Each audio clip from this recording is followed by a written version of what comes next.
తాకట్లో ఉన్న మీ బంగారాన్ని విడిపించి ఆ రోజు ఆన్లైన్ రేటుకి కొంటాం. Sharma gold company. నమస్కారం, సుమన్ టీవీకి స్వాగతం. నేను మానస. ఈ రోజు మనతో పాటు ఉన్నారు జ్యోతిష్య రత్న, జ్యోతిష్య చక్ర వైభవ నిపుణ డాక్టర్ రాళ్లపల్లి రవికుమార్ గారు.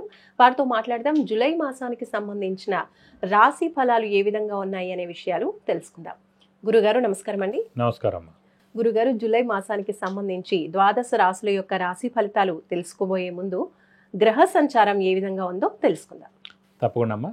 శరదిందు సమాకారే పరబ్రహ్మ స్వరూపిణి వాసరాపీఠ నిలయే సరస్వతి నమస్తుతే. సుమన్ టీవీ ప్రేక్షకులకు నమస్కారం. ముందుగా ద్వాదశ రాశుల్లో నవగ్రహాలు జూలై నెలలో ఎక్కడున్నాయో తెలుసుకుందాం. సూర్యుడు 17 జూలై దాకా మిథున రాశిలో ఉంటాడు, తర్వాత కర్కాటక రాశిలోకి వెళ్తాడు. కాబట్టి సూర్యుడు వచ్చేసి మనకి ముఖ్యంగా అంటే నెల గురించి చెప్పుకున్నాం కాబట్టి 16వ తారీఖు దాకా మటు ఖచ్చితంగా మనకి మిథున రాశిలో ఉంటాడు. నెక్స్ట్ వచ్చేసి గురువు కూడా మనకి మిథున రాశిలోకి ప్రవేశించాడు కాబట్టి మిథున రాశిలోనే ఉంటాడు ఈ నెలలాళ్ళు కూడా. అలాగే బుధుడు వచ్చేసి మనకి ఈ నెలలాళ్ళు కూడా కర్కాటక రాశిలో ఉంటాడు. ఇక కుజుడు సింహరాశిలో ఉంటారు, అలాగే కేతు కూడా సింహరాశిలో ఉంటారు, అలాగే రాహు కుంభరాశిలో ఉంటారు, మరియు శని మటుకు మీన రాశిలో ఉంటారు. కాబట్టి ఈ ద్వాదశ రాశుల్లో ఈ నవగ్రహాలు ఈ స్థానాల్లో ఈ మాసం అంతా ఉంటారు.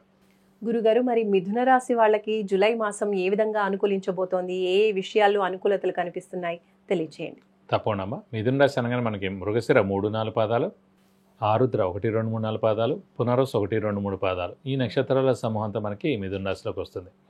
ఈ రాశి వారికి ముఖ్యంగా రాహుకేతులు బలం బాగుంది ముఖ్యంగా. అలాగే శని కూడా పర్వాలేదండి, దశమ స్థానంలో ఉన్నాడు కాబట్టి పర్వాలేదు, మరి దారుణంగా లేదు, ఒక 50% బలంగానే ఉన్నాడు. గురువు మటుకు కొంచెం వీక్గా ఉన్నాడు, ఎందుకంటే ఆ రాశిలో ఉన్నాడు కాబట్టి కొంచెం తక్కువగా ఉన్నాడు. కాబట్టి వీళ్ళకి ఈ మాసం అంతా కూడా మిశ్రమంగా ఉంటుందని చెప్పుకోవాలి. ఇంకొకటి ఏంటి అదృష్టం, ఈ మిథున రాశికి యోగకారకుడు అదృష్టకారకుడు లక్ ఫేవర్ చేసే గ్రహమైన శుక్రుడు స్వస్థానమైన వృషభ రాశిలో ఉన్నాడు, ఈ నెలల్లో ఉంటాడు. సో ఎప్పుడైతే అదృష్టకారకుడు యోగకారకుడు లక్ ఫేవర్ చేసే గ్రహమైన మన రాశికి ఎవరైతే ఉంటారో అతను ఓన్ హౌస్లో కానీ ఉచ్చలో కానీ ఉంటే మనకి డబ్బులు బాగా వస్తాయి, నేమ్ అండ్ ఫేమ్ బాగా ఉంటుంది. సో అన్ని పనులు కూడా జరుగుతుంటాయి మేడం. సో ముఖ్యంగా ఏంటంటే ఈ 3 పనులు జరగడం కోసం మన యోగకారకుడు బాగున్నాడు. మన జాతకంలో కూడా చూసినా అంతే అనమాట. మెయిన్ అదృష్టం ఉందా లేదా అని చూస్తాం జాతకంలో. అదృష్టం అనేది ఉన్న గ్రహం బాగుంది అనుకోండి జాతకం, సో వాటి జీవితాంతం కూడా అదృష్టం. ఒక చదువు రీత్యా కానీ, లేదంటే ఒక మంచి ఉద్యోగ రీత్యా కానీ, లేదంటే మంచి భార్య దొరకడం కానీ, లేకపోతే మంచి సంతానం కలగడం కానీ, లేకపోతే అనుకోకుండా ఒక ఇల్లు రావడం కానీ, అలా ఏదో ఒకటి అదృష్టంతో వాడు కొట్టుకొస్తాడు జీవితంలో. ఒకటి హార్డ్ వర్క్ అండి, ఒకటి అదృష్టం అండి, ఒకటి దైవబలం. ఈ 3 ప్లే చేస్తాయి లైఫ్లో. సో అదృష్టమే బాగుందనుకోండి, అన్నిటితో దాటుకుని ముందుగా వస్తుందన్నమాట. వాడికి 40 ఏట రావాల్సింది వాడికి 25 ఏటే రావచ్చు. అది ఓన్లీ అదృష్టమే. అందరూ అనుకుంటారు హార్డ్ వర్క్ అని. హార్డ్ వర్క్ అంటే రిక్షా వాడు ఇంకా బాగా హార్డ్ వర్క్ చేస్తాడు, వాడు రిక్షా తొక్కుతూ ఉండిపోతాడు, వాడు అలాగే రిటైర్ అయిపోతాడు. హార్డ్ వర్క్తో కాదు, హార్డ్ వర్క్ లేట్గా కూడా రావచ్చు, హార్డ్ వర్క్ చేస్తే కనుక లేట్గా రావచ్చు. కానీ అదృష్టం అనుకోండి 10-15 ఏళ్ళు ముందుగా ఉంటుంది. దైవబలం దైవానుగ్రహం అనుకోండి ఒక 10-15 ఏళ్ళు ముందుగానే వస్తుంది మనకి. కాబట్టి ఈ మిథున రాశి వారు ప్రస్తుతం లక్ ఫేవర్ చేసే గ్రహం అదృష్ట గ్రహం అయిన శుక్రుడు మనకి వృషభ రాశిలో స్వస్థానంలో ఉన్నాడు కాబట్టి ఖచ్చితంగా వీళ్ళకి అదృష్టం బాగుంది. ఈ నెలల మటుకు బాగుంటుంది.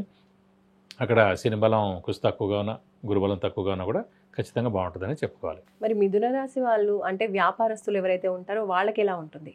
ప్రస్తుతం మిశ్రమంగా ఉందని చెప్పుకోవాలండి వ్యాపారస్తులు. ఎందుకంటే వ్యాపారానికి కారకత్వం బుధుడు అండి. ఆ బుధగ్రహం బాగుండి ఉండొచ్చు, 20 రోజులే ఉంటారు, ప్రతి రాశిలో 20 రోజులే ఉంటాడు, మారిపోతూ ఉంటాడు. ఖచ్చితంగా ఈ నెలలో ఇలాగే ఉంటాడని చెప్పడం కష్టం. కానీ గురువు అనే గ్రహం చాలా ఇంపార్టెంట్.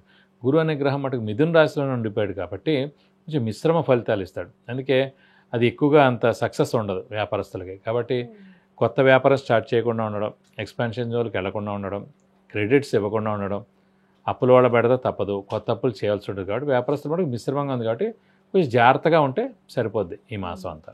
గురుబలం తక్కువగా ఉంది అంటున్నారు కదా గురుగారు, మరి మిథున రాశి వాళ్ళకి నిజంగా గురుబలం తక్కువగానే ఉందా? ఒకవేళ తక్కువగా ఉంటే ఎలా ఉంటుంది వాళ్ళకి పరిస్థితి? అసలు మామూలుగా గురుబలం అంటే ఏంటో కూడా ఒకసారి మళ్ళీ చెప్పుకుందాం.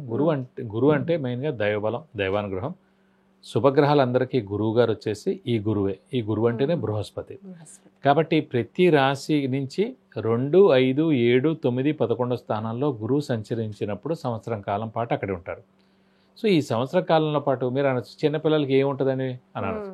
చిన్నపిల్లలకి ఆరోగ్యం బాగుంటుంది, కొంచెం పెద్ద పిల్లలు అవగానే వాళ్ళకి చదువు చాలా బాగుంటుంది, ఉన్నత చదువు వస్తుంది, మంచి ర్యాంక్ వస్తుంది, మంచి సీట్ వస్తుంది, అంటే ఫారెన్ ట్రావెల్ వస్తుంది, లేదా ఫారెన్ వెళ్ళి చదువుకునేది వస్తుంది, ఉన్నత అభ్యసించడం, ఎంఎస్ లాంటిది అలాగా. అలాగే ఇంకొంచెం ఏజ్ ఉన్నవాడు అనుకోండి, వాడికి పెళ్లి కానివాడైతే పెళ్ళి అవుతుంది. అలాగే ఉద్యోగం లేనివాడైతే ఉద్యోగం వస్తుంది. ఉద్యోగం ఉన్నవాడికి ఆల్రెడీ ఉంటే ప్రమోషన్ వస్తుంది, వాడికి ఫారెన్ విజిట్ అసైన్మెంట్ వస్తుంది. అలాగే పెళ్ళి అయిన వాడికి అయితే కనుక సంతానం కలుగుతుంది. ఇవన్నీ అయిన తర్వాత నెక్స్ట్ గృహం, కాబట్టి గృహం లేనివాడికి గృహం వస్తుంది. సో ఆరోగ్యం లేనివాడికి ఆరోగ్యం. సో ప్రతి ఏజ్కి తగ్గట్టుగా ఈ 2, 5, 7, 9, 11 స్థానాల్లో గురువు ఒక రాశి నుంచి ఇంకో రాశి మారుతాడు. మన రాశి నుంచి 2, 5, 7, 9, 11 స్థానాల్లో గురువు సంచరించినప్పుడు ఆ సంవత్సరం కాలం ఉన్నప్పుడు ఏవైతే ఇవి జరగలేనివో అవన్నీ జరుగుతుంటాయి అన్నమాట. కాబట్టి ఈ ప్రస్తుతం ఈ మిథున రాశి వారికి ఆ గురుబలం లేదు, కాబట్టి అన్నీ కూడా మిశ్రమంగా ఉంటాయని చెప్పుకోవాలి. మరి గురుబలం తక్కువగా ఉంది అంటున్నారు, మిశ్రమ ఫలితాలు ఉన్నాయి అంటున్నారు. మరి ఎటువంటి పరిహారాలు పాటించాలి గురుగారు మిథున రాశి వాళ్ళు? మిథున రాశి వారు కూడా ఇందాక చెప్పినట్టు మేష రాశి వారి లాగే గురుబలం తక్కువగా ఉంది కాబట్టి దక్షిణామూర్తి స్తోత్రం, అష్టోత్తరం చదువుకోవడం, అలాగే ప్రతిరోజు దత్తాత్రేయ స్వామి అష్టోత్తరం చదువుకోవడం, ప్రతి గురువారం దత్తాత్రేయ స్వామి టెంపుల్కి వెళ్ళి 40 ప్రదక్షిణాలు చేయడం, అలాగే వీలైతే కనుక ఇంకా బలం కావాలి, చాలా కష్టంగా ఉంది ఈ ఏడాదంతా, ఎందుకంటే నెక్స్ట్ మీదాకా ఇక్కడే ఉంటాడు కాబట్టి బలం లేనట్టే, కాబట్టి ఏం చేయాలంటే గురువుకి 16,000 సార్లు జపం చేయించి కేజీంపావు శనగపప్పు, ఒక ఎల్లో లుంగి, 1000 రూపాయల వర్త్ గోల్డ్ ఐటమ్ దానం ఇస్తే మంచిది. అలాగే ఈ గురుబలం ఇంకా బాగా పెంచుకోవాలంటే ప్రతి గురువారం ఉపవాసం ఉండడం బెస్ట్. ఇంకా ఈ 10 నెలలు కూడా ఉపవాసం పెట్టుకుంటే తప్పకుండా మంచి ఫలితాలను ఇస్తాడని చెప్పుకోవాలి. గురుగారు మిథున రాశి యొక్క రాశి ఫలితాలు జూలై మాసానికి సంబంధించి తెలియజేశారు, చక్కని పరిహారాలు కూడా తెలియజేశారు గురుగారు. ధన్యవాదాలు. నమస్కారం. విద్య, ఉద్యోగం, వివాహం, వ్యాపారం, సంతానం, ఆరోగ్యం, ఆర్థికం, ఇలా ఎటువంటి సమస్యకైనా సరే గురువుగారు నుంచి మీరు పరిహారాలు తెలుసుకోవాలి అనుకుంటే స్క్రీన్ పైన కనిపించే నంబర్స్ కి కాల్ చేసి లేదంటే వాట్సాప్ చేసి అపాయింట్మెంట్ తీసుకోవచ్చు. మీ సమస్యలకి పరిష్కారం తెలుసుకోవచ్చు.